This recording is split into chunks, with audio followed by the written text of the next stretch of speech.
4. En tout cas, Jules cultivait un ultime désir, celui de lancer une polémique, un débat, poser un faux problème, attirer les feux de la foire aux vanités sur son livre, les projecteurs médiatiques sur ses plaisirs des filles, attirer sur sa personne les foudres des courants féministes. Ces courants pourraient le traduire devant les tribunaux, justement, cela elle est tombée à pic. Clémentine le défendrait, cette avocate, n'est-ce pas? Elle avait sauté de joie avec quelques sauts de cabri. Monsieur le bon linguiste, oui madame la juriste, vous avez de la suite dans les idées. Je voulais faire amende honorable, relancer votre jeune carrière, vous éviter la dèche, vous sortir des griffes de votre bourreau actuel. Mon bourreau? Le patron de votre étude notariale. Il ne cesse de me dénigrer. Il faut que j'accélère la fin de mon livre et lancer les hostilités, la polémique. De votre côté, vous devriez préparer ma défense. Pensez à relire le code de la famille.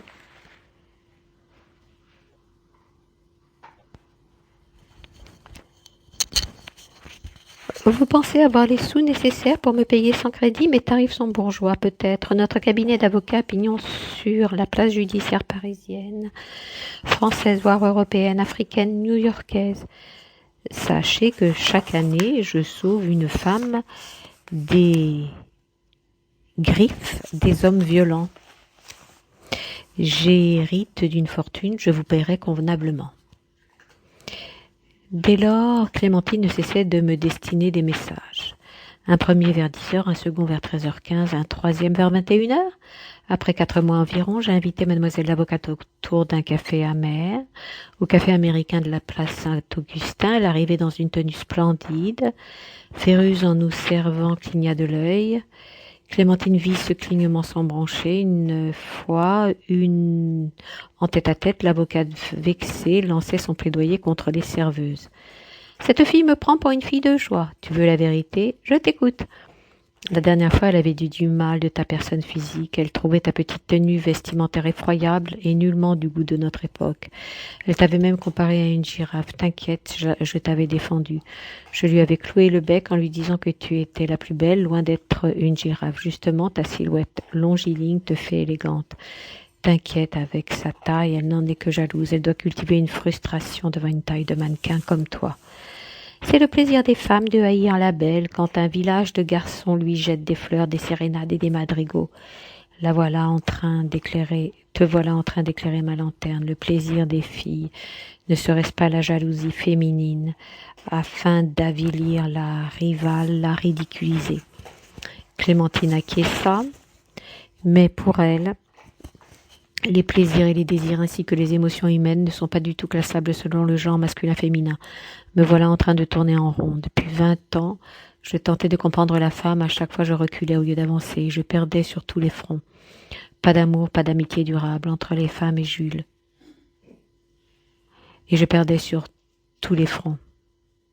Pas d'amour et pas d'amitié durable entre les femmes et Jules. Seule Jolina avait cohabité avec moi pour s'en aller et me revenir. Me revenir?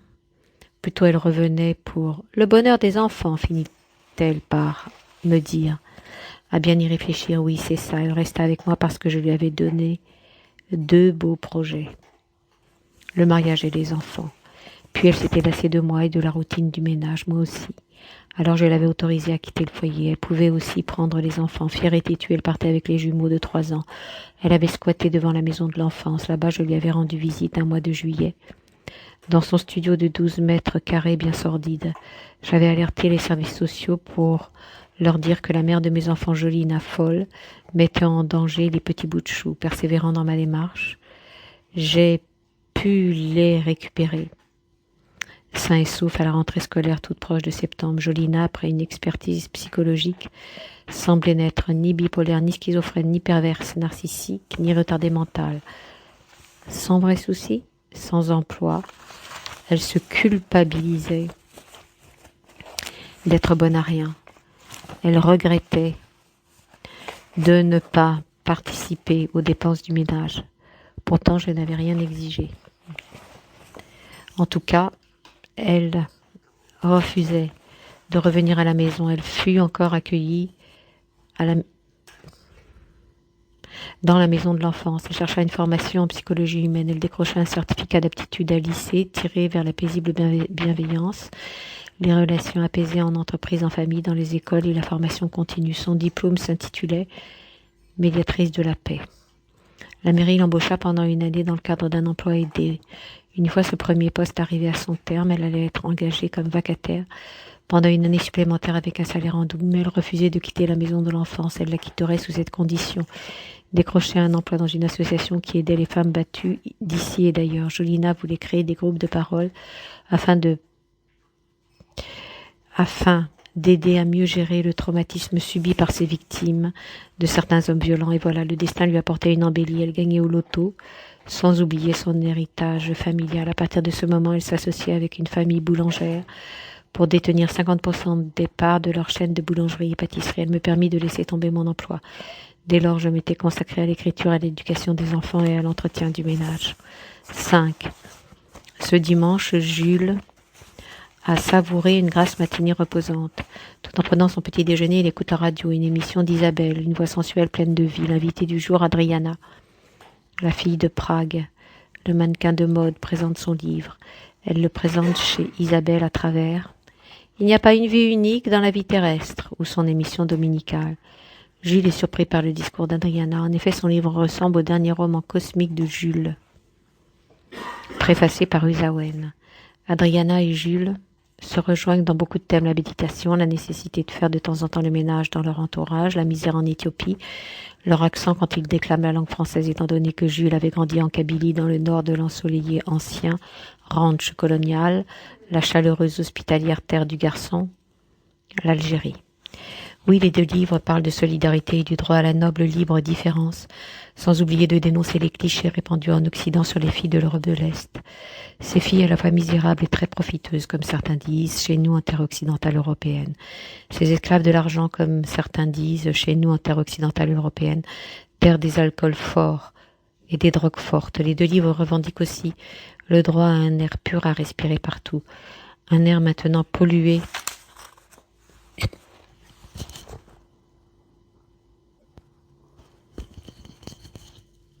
de particules fines. Cette pollution endémique que nul pays ne tente d'éradiquer parce que la croissance économique prime devant la santé et nos vies. Cette émission, celle de Mademoiselle Isabelle, à savoir « Il n'y a pas une vie unique dans la vie terrestre », promeut une exposition de poésie organisée à Beaubourg. De quoi parle-t-on? Enfin, j'ai trouvé le vrai plaisir des filles grâce à ma lecture d'une prose parue dans la revue de Beaubourg. Cette revue avait accompagné une exposition en l'honneur d'un poète, Joe Usawen, auteur d'un recueil en prose, Les Inconnus de Beaubourg. J'ai été invitée par l'amie de Jolina, l'éditrice. Amie E. Oui. L'exposition mettait à l'honneur Paris, la femme moderne indépendante, libre, généreuse et parfois sourde aux bontés des braves cavaliers. Comme elle mettait à l'honneur une centaine de dédicaces manuscrites de l'auteur Joe Usawen. La revue de Beaubourg tenta de percer le message codé du recueil de Joe. L'article phare, rédigé par Dylan Abride, alla droit au but. Pour Abride, sans emprunter 4 chemins, le plaisir des filles est de vouloir déclarer la guerre aux garçons gentils. Abride, sur le droit chemin, parle de filles va-t-en-guerre. Immédiatement, il rajoute un second plaisir: accepter la soumission devant les garçons riches, beaux et bêtes au lit, si j'ose dire. Adoptant une méthode scientifique, je le cite, Dylan, pour illustrer ces deux plaisirs, puise sa rhétorique dans 2 poésies de Joe. La première: ingrate félicité, tente damer le pion aux petites souris, pourtant aimante et douce. Parfois je m'emporte et critique les cohortes de garçons peu galants, fiers et méchants, de moquer les filles tolérantes et gentilles. La seconde poésie insiste sur la gentillesse de la femme livrée à la dèche devant la bonté du chevalier servant à lui offrir toit, souper et mariage. Malheureusement, selon Dylan Abride, s'appuyant sur Joe, cette même femme fort choyée retourne sa veste.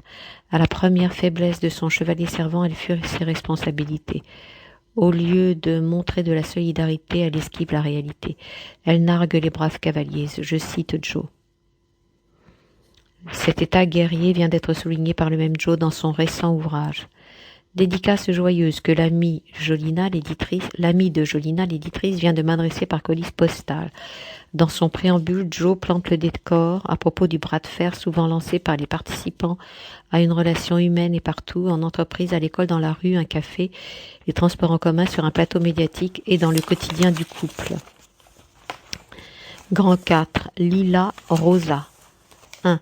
En sortant de la seconde dispute, je me posais vite cette question. Ne dit-on pas que jamais 203 ? Quelque temps après la troisième dispute, ça menait vite. Oublions la première dispute, voyons la seconde dispute. Par la suite, je mettrai à l'honneur la troisième guerre. En fait, ce fut plus qu'une dispute, une guerre.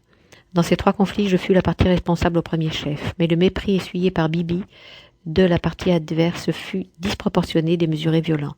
En effet, je fus la brebis galeuse dans ces trois relations. Quelles relations ? Celles qui furent l'objet de ces disputes. Vous êtes d'accord ?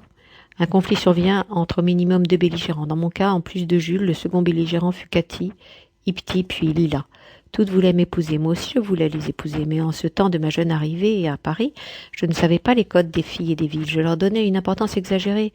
Je les avais comblées d'une multitude de fleurs, parfums, la fleur d'oranger, livres de poche, savonnettes, cartes postales, lingerie fine, d'été ou d'hiver, voyages, bijoux. Malgré ces générosités, elles ne furent pas convaincues de ma foi en mon amour pour elles. À chaque instant, elles me disaient « Je veux d'autres preuves ». Des preuves supplémentaires. J'ai initié un dialogue avec Ipti. Je voulais mesurer son degré de tolérance. Alors, j'ai tenté de créer une situation conflictuelle toute banale. J'ai voulu la prendre par la main et l'encourager à cultiver l'art du dialogue transparent, exempt de tout malentendu.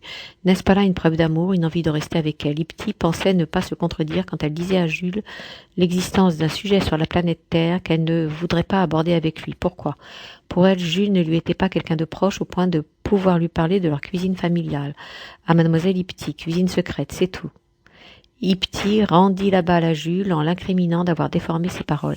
D'ailleurs, elle ne comprenait pas la proposition de Jules de vouloir restreindre leur conversation à deux sujets. Alors Jules sut lui tenir tête et fièrement. Justement, je voudrais que nous soyons proches, en nous connaissant en profondeur, en parlant de tout, sans pour autant être amoureux l'un de l'autre. J'appelle ça une amitié intelligente. Je refuse des amitiés superficielles. Voilà le fond de ma pensée. J'ai décidé de parler au cours des 6 prochains mois, de ne parler au cours des 6 prochains mois que de cuisine et de littérature. Je persiste, il y a oui anguille sous roche. Cuisine, lettres modernes, puisque c'est le thème de mon roman en cours d'écriture qu'un éditeur, les mots fades, m'encourage à finir. Tu es libre de dire non, comme ça nous ne perdrons pas de temps. Nous nous reverrons alors en janvier, dans 6 mois, à la fin de la rédaction de ce roman. En tout cas, j'ai décidé d'être pragmatique dans mes échanges. C'est pour ça que tu n'es pas timide, contrairement à moi. Tu n'as pas de tabou, tu cherches tes futurs amis en les provoquant. De mon côté, je considère que l'amitié ne se provoque pas, elle se crée au cours du temps, lentement ou pas. Pour ce qui est des sujets de conversation, je peux parler de tout, mais pas avec tout le monde. Tu es en train d'ériger des murs. En tout cas, je n'ai pas envie de parler de la recette secrète familiale avec toi.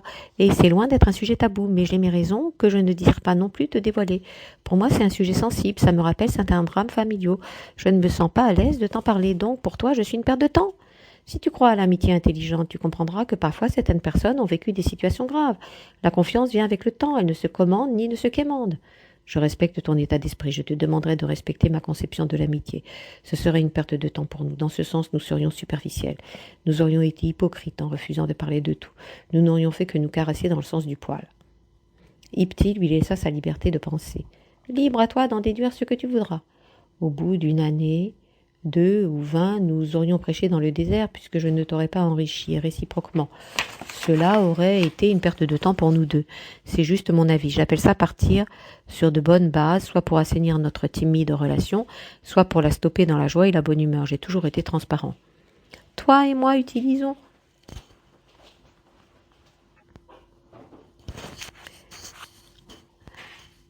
deux sémantiques différentes, quoique proches. On ne peut pas plaire à tout le monde, vraiment 1000 excuses pour ces vérités vulgaires peut-être. Après tout, je ne suis qu'un simple kidam obscur et tu n'aurais rien perdu. Tu me demandes de respecter ta vision de l'amitié, mais j'ai l'impression que tu ne comprends pas la mienne non plus.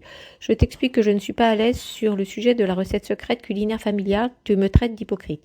Ici, justement, on ne se caresse pas dans le sens du poil. Je suis transparente en essayant de t'expliquer mon ressenti par rapport à ce sujet douloureux. Cela ne me paraît pas violent. Ta réaction l'est puisque tu refuses mon choix de ne pas jouer dans la cour des échanges guerriers. Tu as peut-être raison. Dans ce cas, je te propose de nous revoir dans 6 mois. Le temps de finir mon roman, faire le tour sur les recettes anciennes de ta région. Je compte sur les livres des grands chefs ou moins grands pour m'orienter. Pour le moment, nous divergeons. Exactement, nous divergeons. Divergence totale, d'où la nécessité de cette pause. Si tu veux me parler de votre recette familiale, je te verrai avec plaisir. J'espère m'être bien exprimé. En tout cas, je suis loin d'être va-t-en-guerre. Je parlais de façon générale. Pour l'hypocrisie, je ne te visais pas. Au contraire, tu es transparente. Il serait préférable de nous revoir plus tard. Comme ça, nous aurions eu le temps de méditer sur le sens de l'amitié à l'aune des réseaux dits sociaux. Passe un bel été, rendez-vous dans 6 mois si nous sommes en vie. Oui, et si je n'ai pas trouvé l'amant numéro 3, on fera comment? Entre-temps, j'espère avoir percé le plaisir des filles simples ou saintes comme toi.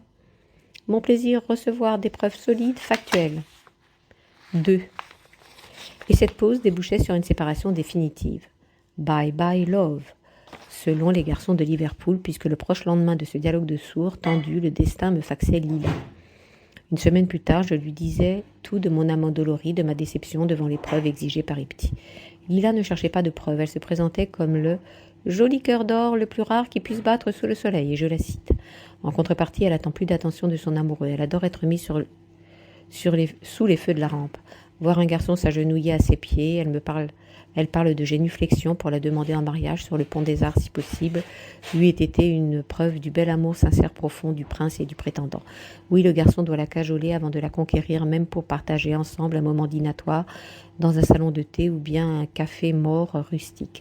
Oui, elle attend d'être dorlotée sans cesse dès les aurores, si j'ose dire. Dans le couple en union libre ou sacrée, pour ne pas dire le mariage, la femme, Lila, dans notre cas, doit être le centre du monde partout et en toute heure. Ne serait-ce pas un exercice difficile pour son mari, sa belle famille, son entourage? Me voilà dans l'impasse. Un vrai dilemme, peut-être un choix cornélien. Lila ne jouait-elle pas une sorte de Cid augmentée en s'attribuant le rôle de la chimène moderne? J'allais de mal en pis. Ipti, Lila, les mêmes freins et barrières qui aboutirent à la même fêlure sentimentale, une vraie désillusion romantique. Newton avait raison d'observer qu'à son époque déjà, pourtant qualifiée de siècle des Lumières, ses contemporains érigeaient plus de murs que de ponts. Après l'épreuve à constamment faire miroiter à l'attention de mademoiselle Ipti, je devais lustrer Lila comme une voiture de collection, la faire briller au risque de me brûler les ailes comme Icare, entre ciel et mer selon la mythologie grecque, l'histoire du Minotaure et les ailes en cire enflammées à l'approche du soleil. De tempérament optimiste, médiateur au service de la paix des ménages, j'acceptais le défi à relever, prêt sans condition, à élever chaque instant Lila sur le piédestal des déesses choyées, vénérées et mises sous la lumière des projecteurs et des paillettes. J'acceptais le jeu. En mon âme et conscience, je soupçonnais Lila de jouer à l'ombre très fuyante. Je la soupçonnais de vouloir sonder qui j'étais, si je n'étais pas une coquille vide, pour citer la fêlure de Fitzgerald, si je ne recherchais pas que le coup seul en lit, puis disparaître.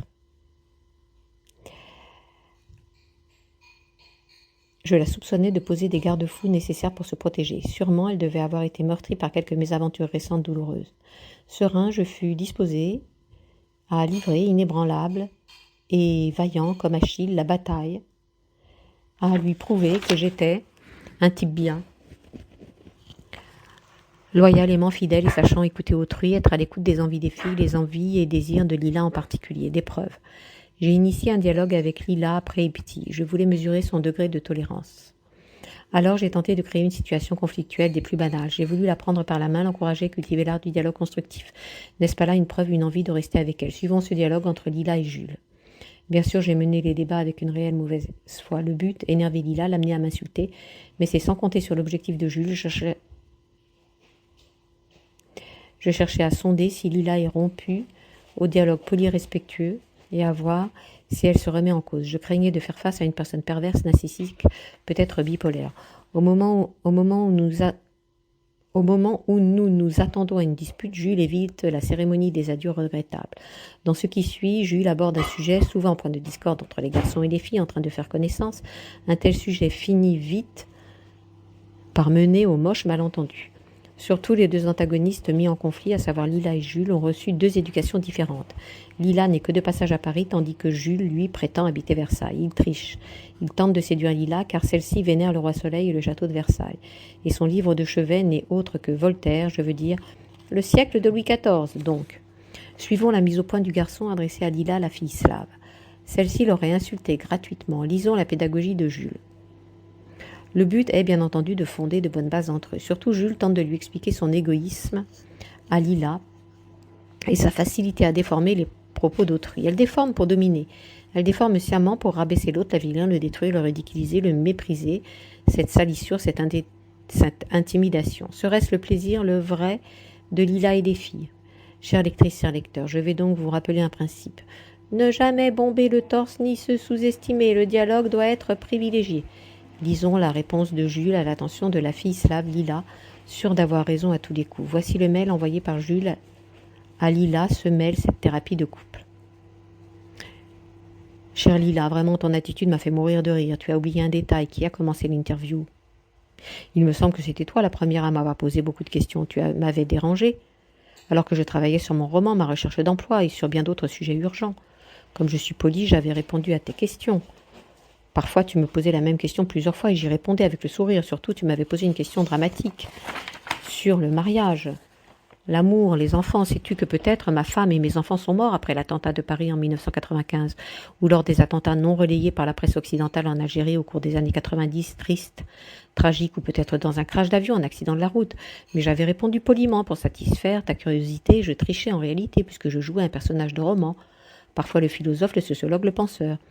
Tu m'avais plusieurs fois posé la même question, elle portait sur mes origines, cela m'a choqué, puisque nous avons tous, toutes, une seule origine, la souche humaine. Par la suite, j'ai compris.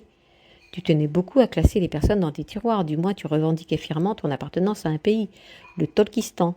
C'est ton droit le plus absolu, surtout tu critiquais avec délectation la France, c'est ton droit. Tu ne t'arrêtais pas seulement dans la critique. Sévère, tu nous trouvais bien mauvais au vu de notre mode de vie différent du mode de vie de ton pays. À mon avis, tu ne devrais pas, en tant que journaliste, prendre position, car la différence apporte de la richesse. Mais ce n'est pas très grave, nous sommes en démocratie. Revenons au contexte initial de mes questions. Par la suite, tu me posas plusieurs fois la même question qui a trait à l'amour. Je t'avais répondu en te disant que dans une relation, le dialogue doit primer. Tu m'avais insulté en me disant ne pas mériter, moi, d'être ton copain, ton amant, ton mari, ton père, ton frère, ton oncle, que sais-je encore. Ce qui voudrait dire que, à ton avis, je devrais être un mauvais garçon mal éduqué, moche, bête. Ce qui voudrait dire que toi, tu es plus belle. Ce qui voudrait dire que toi, tu es plus intéressante. Ce qui voudrait dire que toi, tu es plus intelligente, plus éduquée, tant mieux. Et j'en suis ravie pour toi. Ce n'est pas gentil d'insulter les autres, surtout quand c'est un garçon qui t'avait donné l'hospitalité. Il t'avait invité chez lui, sans exiger quoi que ce soit. Il t'avait accueilli chez lui avec respect.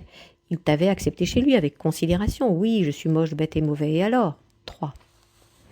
Fière comme elle est, mademoiselle Lila, cette triste âme slave et mélancolique ne donne logiquement aucune suite à l'offre de réconciliation ci-dessus de Jules. Toujours optimiste, ce dernier lui tend la main de son amitié plus que jamais renouvelée, sincère, cordiale, néanmoins empreinte d'un grain de mauvaise foi et de provocation voulue mais polie. Jules, depuis toujours, ne montre jamais de sérieux. Lui, le garçon sérieux et matheux. Il faut le prendre constamment au second degré. Lisons Jules en train d'enfoncer le clou de la taquinerie devant le silence altier et moqueur de Lila, italique. Bonjour Lila, une précision de taille. Je suis honnête dans mon discours, je ne te drague pas. Je ne suis pas amoureux de toi, mais je veux respecter le cheminement de toute relation, à savoir se dire au revoir, poliment quand nulle affinité n'est partagée par les acteurs d'une liaison amicale, familiale, amoureuse, professionnelle, politique, artistique. Ce fut ma tendre pensée pour toi. Jules. PS. Bien sûr, tu pourrais aussi en déduire par ce mail insistant que je tiens beaucoup à toi. Ce n'est pas une honte de voir un garçon témoigner des sentiments pour une fille, et vice-versa, n'est-ce pas ? Du reste, ne serait-ce pas le plaisir et le bonheur des filles que d'être courtisées ? Ipti partait, du moins elle refusait de me garder comme noble amie en apprenant mon strict nouvel attachement inconditionnel à Lila.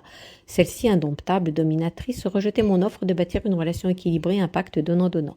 Elle refusait de céder le moindre pouce de son territoire, de cette sorte de royaume féminin où des trésors cachés, encore plus mirobolants que l'or amassé par Ulysse à son retour auprès de Pénélope, valent la chandelle d'une soumission auprès d'une déesse, quoique terrestre, humaine, loin d'être mythique, légendaire et supérieure. En tout cas, je n'avais pas eu la présence d'esprit de conquérir au détriment de ma dignité cette factice citadelle difficilement prenable à court terme. Je me vis dépourvu de toute conviction et de toute courtoisie qui donnerait l'impression à Lila de mon accord pour la valoriser tout le temps, et moi jouant son caniche, son valet, son esclave soumis et son souffre-douleur permanent. Vite, il me fallait par voie de conséquence lui dire au revoir, stopper les frais. Contre toute attente, elle s'accrocha à moi. En parallèle, Jolina arrivait, que j'eus à lui présenter au cours du mariage d'un cousin à Nîmes. Sans défense, Sans défense est restée Baba, Lila, au dos du mur qu'elle avait elle-même érigé, lâchait l'affaire. Elle qualifie les relations humaines de simples affaires à deux faces. Une face réussie, une face tombée dans l'eau boueuse des salissures mélancoliques. Et je lui emprunte ces désignations. Pour elle, cette face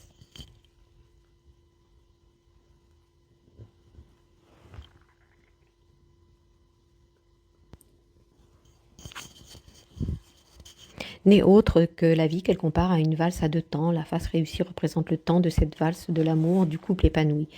La face des salissures représente le temps, toujours de cette valse à deux temps, des malentendus et des pleurs. Lila partait de son propre gré, refusant de jouer les seconds rôles. Dès lors, je pus me stabiliser en compagnie de Jolina. 4. 7 ans après la réconciliation entre Jolina et Jules, j'avais foulé le parquet du café Féruse et Carmen. Je fus un homme heureux en foyer, si j'ose dire. Ce jour-là, Jules, moi ou Bibi s'apprêtait à rédiger le chapitre 45 de mon roman 61.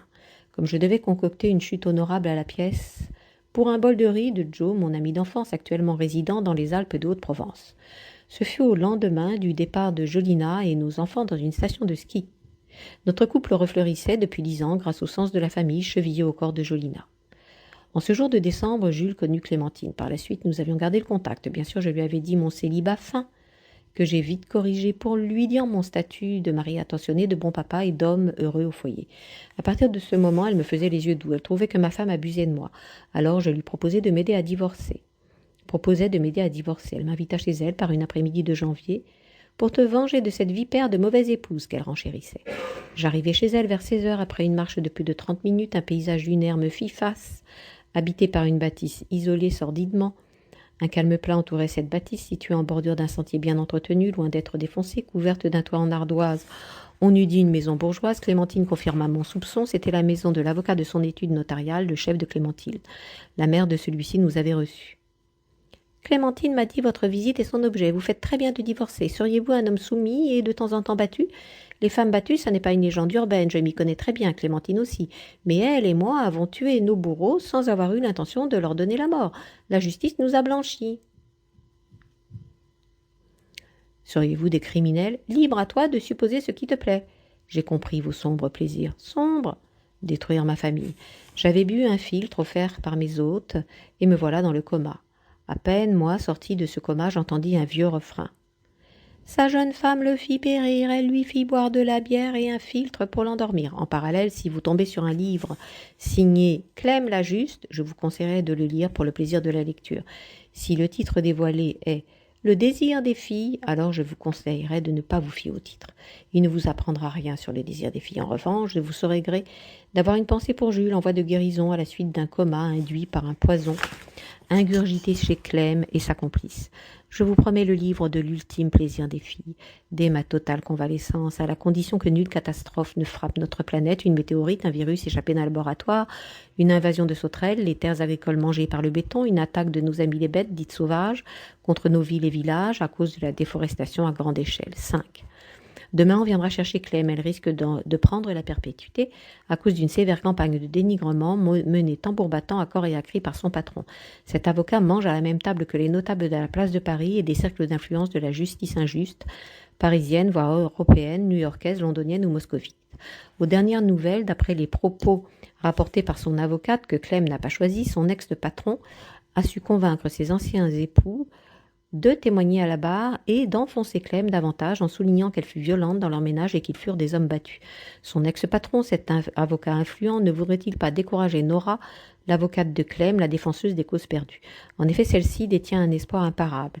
Elle tient à la sortie de coma de la victime de Clem ou son amoureux au nez juif. Pour Nora, l'ange gardien de Clem, s'il s'en sortait sain et sauf, il devrait garder un minimum d'affection pour elle. Ayant de la suite dans sa ligne de défense, Nora prévoit un second angle d'attaque. Et demain, on viendra chercher Clem dans sa prison actuelle. À l'idée de ne plus respirer l'air du parc Monceau, l'air du parc Le Floral de Vincennes, du bois de Boulogne, du jardin des Tuileries, l'air de la forêt de Fontainebleau, à l'idée de ne plus jouer la coquine convoitée dans les cafés fréquentés par les célibataires parisiens ou touristes de passage chez nous au cœur de la ville lumière, à l'idée de ne plus se balader une cigarette coincée à ses lèvres pulpeuses le long des rues et boulevards du quartier de l'Opéra, Montparnasse, place de la Nation, au cœur des quartiers latins et Saint-Germain, au Trocadéro, en observant la Dame de Fer et le Champ de Mars, puis traverser le Palais Royal, la place du Châtelet, photographier de loin Notre-Dame de Paris, à l'idée de ne pas admirer Paris depuis Sacré-Cœur et Montmartre, à l'idée de ne plus fouler la tête dans les étoiles, les rues Montorgueil-Mouffetard, les quais de Seine, depuis l'Orangerie jusqu'à Bastille-République, à pied ou bien à vélo, en solo, ou bien au bras de son Jules tout frais, d'ici ou d'ailleurs, frêle titi parisien ou provincial, à l'idée de ne plus sentir sa ville, Clem se sent hypnotisée, en train de mourir, se désintégrer et défaillir. Son âme se grise, une sorte de claustrophobie l'envahit, elle en étouffe. Elle respire difficilement, elle panique à l'idée d'être confinée, coudée à la rambarde de son minuscule balcon, quoique fleurie comme une banale épouse soumise, interdite comme une méchante prisonnière entre quatre murs. Clem frissonne, elle voit flou. Des sueurs glacées maculent son être. Bizarrement, aucune envie de rembobiner le film de son enfance ne lui vient. Elle se dit que la poisse et les mauvais génies ne l'ont pas ratée. À la perspective de ne plus vivre en pleine aile, sa tête bourdonne, elle pèse des tonnes, elle déglutit et médite sur le sens de la vie et de la justice des hommes qui vous enferment à vie pour un crime que vous n'avez pas commis. Dans 4 heures, le verdict sera rendu et l'avocate de Clem arrive d'après le surveillant. Clem s'en va menotter vers le parloir. Nora lui sourit. Ton Jules est sorti du coma, je ferai tout pour qu'il vienne témoigner, sinon je demanderai le report de la séance, une certitude. Quand on aime, on sait vite pardonner. Il te pardonnera sans nul doute, rien qu'en levant ses yeux de chimène sur ta silhouette jadis désirée, ta belle personne désormais mourante, à la suite de ces mois de détention préventive abusive. 6. En attendant de recouvrer ma lucidité et ma raison, une première embellie s'affiche à mon proche horizon.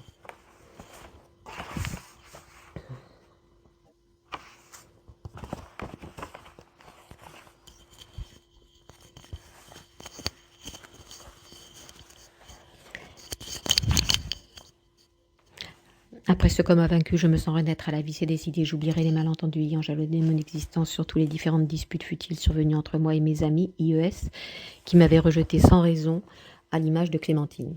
Justement, cette proche embellie sera, oui, concrétisée sous forme d'un pardon. Oui, ravie de renaître de mes cendres, si j'ose dire. Je cultiverai la bonté, l'amour, le contraire de la haine, de la rancune et de la vengeance. Je pardonnerai à Clem. Elle n'a rien fait de mal, elle n'est qu'un fusible, un bouc émissaire. Elle et moi, nous nous sommes croisés au mauvais moment, au mauvais endroit. Ma femme, heureuse de mon rétablissement inattendu, me soutient. À peine au courant de la cause de ce coma, et ni jalouse ni fâchée, versa une somme mirobolante pour me payer un avocat de premier plan. Sa ligne de défense infaillible, très bien ficelée, ne laissait aucune place au doute quant à la peine encourue par mademoiselle Clémentine et sa complice. Pourquoi donc m'avait-elle empoisonné à dessein? Parce que je les avais menacés de les dénoncer d'avoir tué les hommes qui les auraient battus? Tout crime doit être puni. Demain j'assisterai au procès. Coup de théâtre. L'avocate de Clem n'est autre que la meilleure amie de lycée de ma femme. Cette avocate Nora a demandé une certaine clémence vis-à-vis de sa cliente dont le prénom sonne la douceur de mon agrume préféré algérien. Cette Clémentine, à en croire Nora, n'était pas coupable. La vraie coupable était la dame bourgeoise, la maman du patron de Clémentine, la fragile avocate pénaliste, l'enfant non désiré de ses parents. À en croire celle-ci, la vieille dame, au courant d'une relation non consentie entre son fils, la prunelle de ses yeux, et son employé Clem, ne faisait que jouer son rôle, protéger sa chair en brouillant les pistes aux enquêteurs.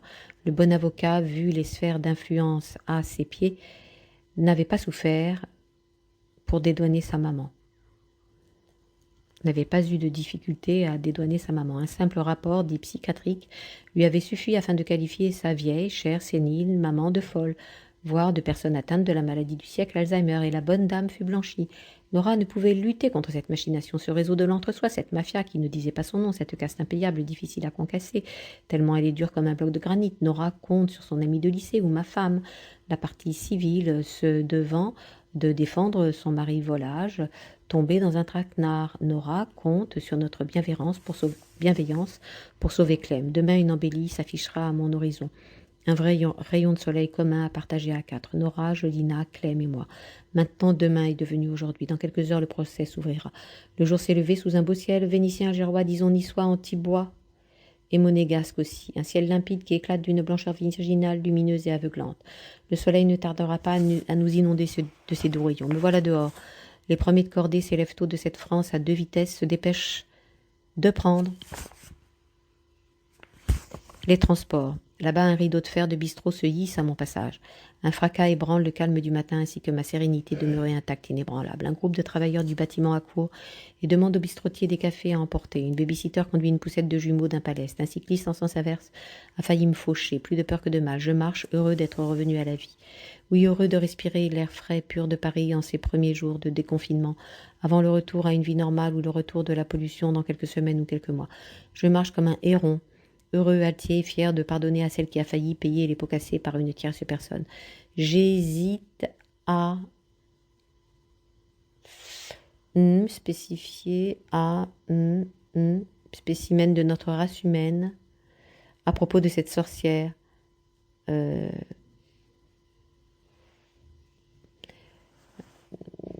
J'hésite à qualifier de spécimen de notre race humaine à propos de cette sorcière. Le procès s'ouvre, le temps des préliminaires passés, Nora me tend le micro et je dis. Je pardonnerai tout et je mesure la portée de mon acte. Je sais ce que c'est que le confinement. Je refuse d'envoyer cette tendre chair dans un tombeau à ciel ouvert, la prison. Elle a plus besoin de liberté que de privation de liberté. Clémentine vient d'être graciée. Voilà, chère lectrice, cher lecteur, comment mon ardent désir de comprendre le plaisir des filles faillit me coûter la vie et la liberté de respirer l'air frais de Paris, comme j'ai failli emmener Clem dans ce gouffre, cette peine capitale, si j'ose dire. Pour moi, une prison à perpétuité ou une guillotine mène à la mort. Sous ces deux variantes, une mort immédiate, une mort à petite dose. Miraculé que je suis, j'attendrai serein le discours du Premier ministre. Confinement prolongé, couvre-feu, attestation de sortie, peu importe les mesures gouvernementales, censées freiner la propagation de ce virus. Pour moi, l'essentiel, je suis en vie ainsi que mes enfants et ma femme. L'essentiel, j'évite la prison et l'enfermement. Un vaccin efficace à grande échelle arrivera. Ce méchant virus sera vaincu, la vie reprendra de plus belle avec ses loisirs et le plaisir des garçons et des filles à se chamailler dans un jeu sans enjeu.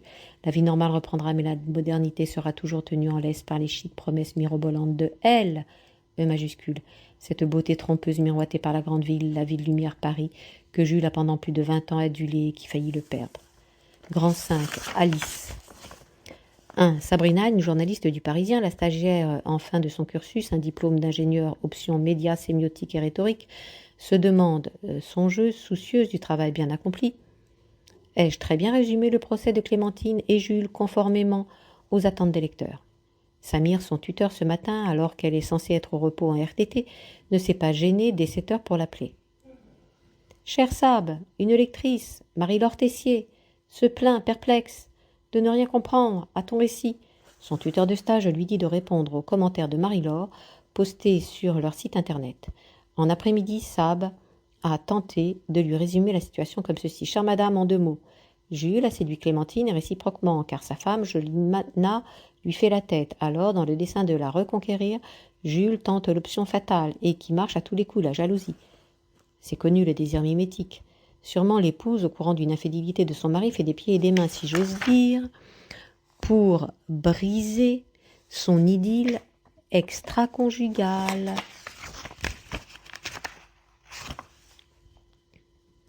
L'objet désiré par un tiers est davantage désiré par le premier admirateur ayant manqué, sur un coup de tête, voire à cause des mauvais conseils du malin le diable, à son devoir de fournisseur de tendresse et de plus d'attention envers sa digne moitié. Jules attend de voir sa femme lui réaffirmer son attachement conjugal, infaillible et difficile à concasser comme un bloc de granit.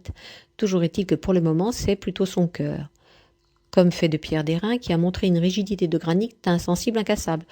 Quelques semaines après leur premier salon de thé, Clémentine, avocate pénaliste, invite Jules. Dans l'étude de son patron là-bas, il rencontre la maman du boss, un baron influent de la place parisienne et mondiale. À suivre Sabrina, la stagiaire, bientôt titulaire chez Le Parisien.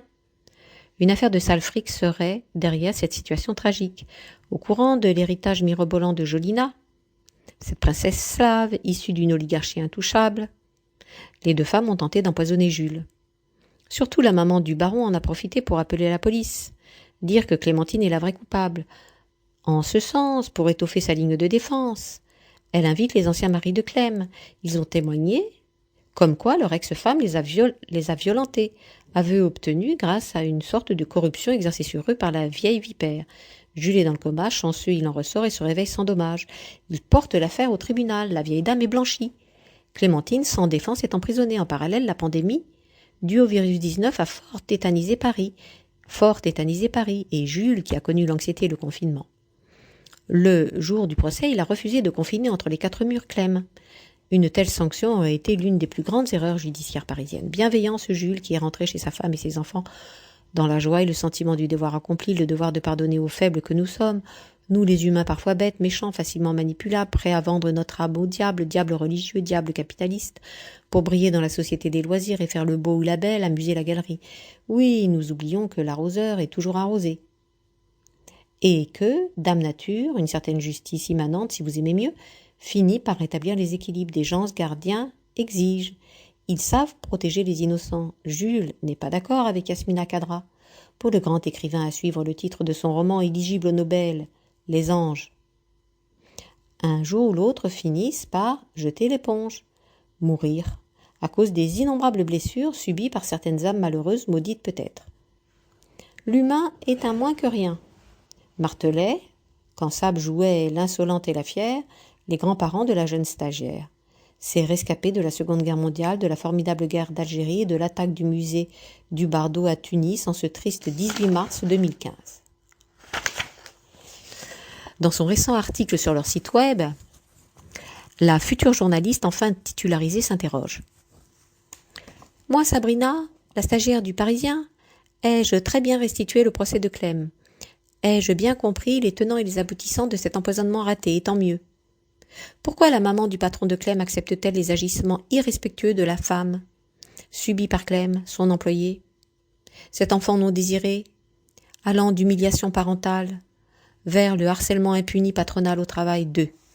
Aux dernières nouvelles, Clem, reconverti en critique littéraire, fait bon ménage avec Sab au bureau numéro 4 du 6e étage. Ce jeudi 14 octobre, elle présente, avec l'aide de Katia, une nouvelle stagiaire,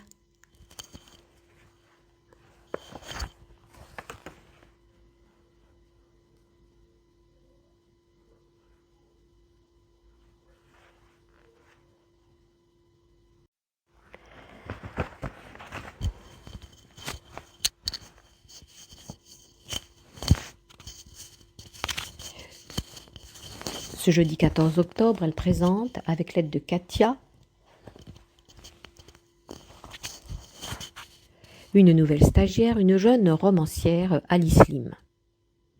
Cette plume infatigable vient de publier Tempête en montagne. Un nouvel épisode de la saga en train de suivre au jour le jour, comme un feuilleton télévisuel, la famille Valente. Lisons la fiche de lecture de Clem et Katia. La fiche de lecture. Fidèle à son schéma narratif maîtrisé, Alice saisit comme toujours le départ de la famille Valente quelque part pour lancer son intrigue. Cette fois-ci, l'occasion lui a été donnée par des vacances en Savoie. Quoi de plus intrigant pour l'humain que de changer ses habitudes, quitter son nid douillet, et l'humain a de tout temps craint. De quoi sera fait demain, c'est inconnu.